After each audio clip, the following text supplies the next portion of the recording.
The market is extreme fear. Grabe, takot na takot sila. Okay, na magkaroon ng extreme fear ngayon because of that drop. And usually, it happens. It happens by seasonality. It happens driven by fundamentals.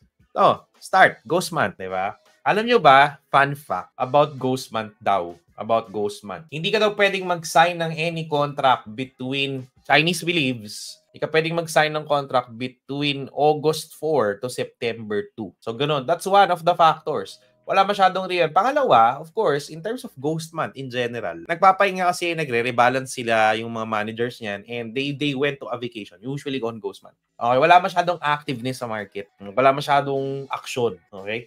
Ito pa matindi. Nag-start yung war. Nagkakaroon ng parang tendency sa Middle East. Okay? Tumimbag pa. But digging more into information, when they released the data of unemployment rate last week, doon na nagkaroon ng previous week. Yeah. When the inflation rate was announced last week, ayun na. Okay. Nagkaroon na ng medyo alangan si market. They tend to schedule. They will cut interest rates. Okay. They will cut interest rates by September at least 50 to 70 basis points or 25% the minimum.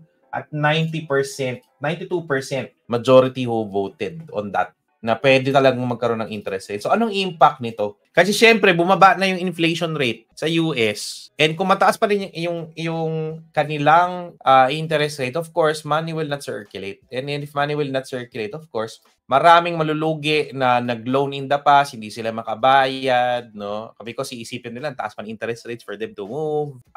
Yung mga developers, of course, hindi sila kumikita dyan. So ngayon, because of bumaba na yung inflation, they tend to, okay, i-decrease na natin.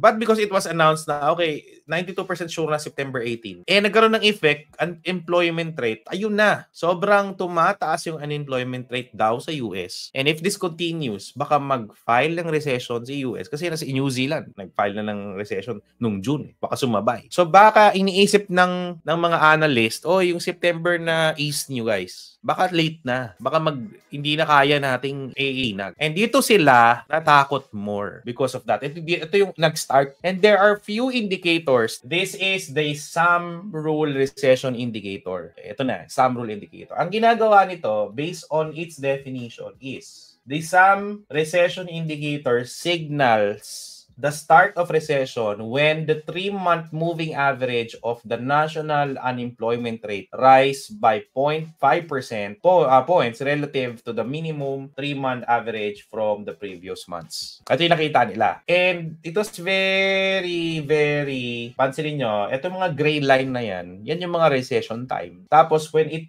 is starting to increase above the line, diba? Above the line, and nagbe-breakout siya, tumutuloy yung recession, nagkakaroon talaga ng recession. Yan yung nakita ngayon, kaya nagpapanik. Kasi ngayon, itong data na yun, May 2024, di ba, sabi 0.5, sunod-sunod. Ayun, 37, 43, 53.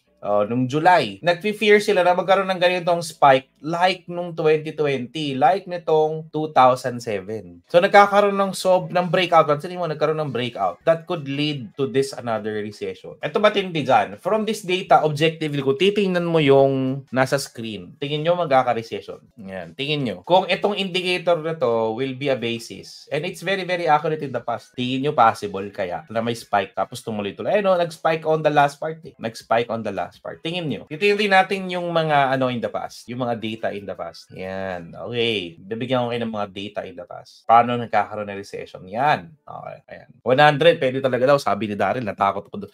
Ayan. Nako, Diyos ko. Tingin nyo dyan, recession, magkaka-recession kaya. Na pwede talaga. And this is found in the economic data ng Federal Reserve Bank. That data is very, very accurate and real time.